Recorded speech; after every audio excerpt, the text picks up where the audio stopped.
Fox 61 News at 5 starts now.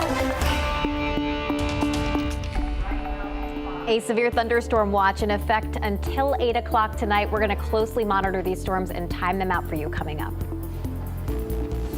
Happening right now at 5. 3 companies were busy before today's storms began moving through the state. Fox 61's Matt Karen tells us why it's not just the rain that crews are watching out for. Also concerns about a rise in deadly instances of domestic violence after one Connecticut woman was found dead in a fire that police are investigating as a possible murder and arson. And in the wake of the deadly mass shooting at a school in Uvalde, Texas, we'll find out why one Connecticut school district is looking to see if armed officers are the right solution. But we begin tonight at 5 with a weather watch alert as we are tracking severe weather across Connecticut this evening. Thanks for joining us at 5. I'm Brent Harden. And I'm Sarah Sanchez. We've been following the storm since they started late this morning. And here's a live look at the radar from our Weather Watch Center and the conditions in Hartford and New Haven happening right now. And let's take a full look at the radar across Connecticut right now. We're expecting this round of showers and storms to last several more hours tonight. Chief Meteorologist Rachel Frank joining us now. Rach, put it together for us. What does it mean? Well, first of all, it means less humid air is going to be coming in here. So we like that. And we like rain, but not necessarily severe weather. And we'll be watching that closely. Still some question as to whether or not this threat is going to come together. So let's take a look at the satellite and radar now and let you know kind of where we go from here. A severe thunderstorm watch is in effect until 8 o'clock at night. Here's a look at it right now. Watch, and we want to zoom in and give you a closer look at the showers that are already in our state. You'll see some stretching from Old Saybrook through Niantic, Groton, and Stonington. They're not severe right now. We're just getting some showers and a few rumbles of thunder, but it's been a bit busier than much of the rest of the state, which is seeing plenty of sunshine right now. And another thunderstorm that's developed here throughout lower Fairfield County. But I want to widen out the picture, and you'll see a lot of the area getting sunshine today after having a cloudy and damp start to the day. That will help to destabilize the atmosphere and could be favorable for the thunderstorms that are off to the northwest. We're still kind of not sure how widespread they will be and what intensity they'll be when they move in. So it's either way worth keeping a close eye on. I think they're going to be approaching northwestern Connecticut as we head towards 6 o'clock or so. And we'll be watching this broken line of showers and storms come through from now through about 10 o'clock tonight, although the watch goes until 8 p.m. Taking a look at the current temperatures right now, we're in the 80s across the state, close to 90, but not quite there. I'm sure a lot of you are okay with that. We've had enough 90s lately, although it is possible that we get there within the next half an hour or so. So after that scattered shower, thunderstorm, and possible severe weather threat exits the area, we're going to see clearing skies and less humid conditions moving in, with overnight low temperatures dropping back into the low to mid 60s and upper 50s for some of our cooler spots and outlying areas. And a really comfortable day tomorrow with high temperatures climbing only into the low to mid 80s as we head through the afternoon with less humid air. But first, again, we're going to be watching those thunderstorms. We'll take another look, and meteorologist Ryan Brett will join me here as well coming up in just a few minutes. All right, Rachel, thank you. 3 companies were busy well before these severe storms started rolling into Connecticut. Yeah, one company says it's been dealing with falling branches and trees all day, even before any signs of rain. Fox 61's Matt Karen joins us live in Hartford after seeing a large tree fall on a home just a few hours ago. Matt, what happened?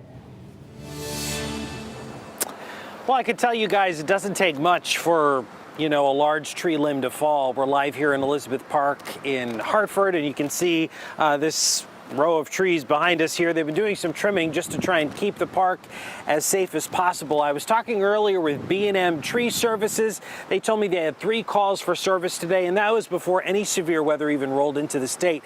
And it's because trees, just like humans, undergo what's called heat stress. They get droopy, the limbs start to bend, and they're all more susceptible to just snap. From Pilgrim Road in West Hartford. Feeling very lucky today. To Farmington Ave in Unionville. You're not going to get a warning when it's coming down. It doesn't take much wind or rain to bring down a tree. Isaias, we probably get 1,000 calls, and a regular thunderstorm we'll probably get maybe 100 calls. B&M Tree Services told Fox 61 signs of an unhealthy tree can include a loss of leaves or bark. the presence of insects or mushrooms growing at the base. It's recommended you get a tree inspection every 3 years. We don't have to check our trees anymore because we lost our big one in our front yard a couple years ago, but it was not healthy, and that's how we found out. When this large, rotted maple tree limb came crashing down over the weekend, it did so while a boy and his dog were sitting just inches away. There was no wind. My son was sitting on the front step with the puppy, and they were just hanging out. My son heard a crack, and he thought it was like a noise of squirrels in the tree because he hears that, and the crack got louder, and he saw it come down. He jumped, said to the puppy, "Run." You see the puppy running. And luckily, in that incident, no one was hurt. But before you hire a tree service, it is very important to do your homework. Make sure that whoever you hire is properly licensed and insured. Price, in this case, isn't everything. We're live in Elizabeth Park in Hartford. Matt Caron, Fox 61 News. Thank you. And new at 5 tonight, just a reminder of how tragic severe weather can be. A soldier from Bolton dying after a lightning strike in Georgia. The U.S. Army Reserve says 41-year-old Sergeant First Class Michael Clark died at Fort Gordon in Augusta, Georgia on Wednesday. 9 other soldiers were injured when the lightning struck that group during a training exercise. Sergeant First Class Clark deployed 4 times to Iraq and Afghanistan.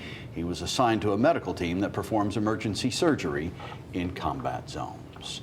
Just scan the QR code on your screen with your phone to download the free Fox 61 News app. You can also find it at your app store. You'll get weather alerts and other forecast information, which is especially important if you lose power during severe weather. It's also a great resource for breaking news and traffic conditions all across the state.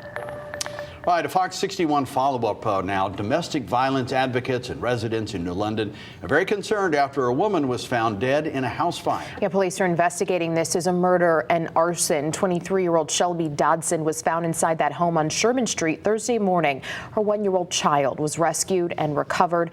Fox 61's DeAndrea Turner is in New London and tells us why advocates are worried about a rise in deadly domestic violence incidents. We knocked on many doors today, and understandably so, neighbors didn't want to speak on the tragedy that happened right here last week. Flowers sit at the stoop of this home on Sherman Street in New London, a stark reminder of what happened here last Wednesday. Door knock after door knock, neighbors are still too shaken up to talk about Shelby Dodson, who was allegedly killed by her husband, George Dodson. It was definitely violent, which we've seen across the state over the last 2 years. Dodson is accused of stabbing and beating Shelby to death with a knife and a hammer, then setting the house on fire with their 1-year-old child inside. He allegedly told a paramedic and police investigators on the scene that he killed her and then set the house on fire, according to an arrest warrant. Investigators say Dodson said his motive was an act of jealousy, resulting from establishing an open relationship with her. This was the second domestic-related murder in New London this year. A murder-suicide in January. The suspect shot his girlfriend, set their house on fire, and shot himself. The violence in terms of the homicides that we've seen has increased.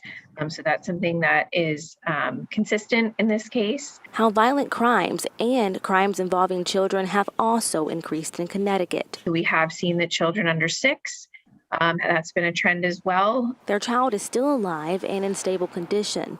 A living piece to Shelby her family will fortunately have. And as the flowers on her front porch bloom in her honor, she'll be remembered. In New London, DeAndrea Turner, Fox 61 News. All right, DeAndrea, thank you. We are following breaking news this afternoon at Dallas Love Field Airport in Texas, where a woman was shot by a police officer. Police say the woman fired a gun inside the airport this morning. She is now in the hospital. The shooting happened near the Southwest Airlines ticket counter before the TSA security checkpoint. A 37-year-old woman gets dropped off, goes inside near the ticket counters in front of Southwest, goes at one point into a restroom, exits the restroom.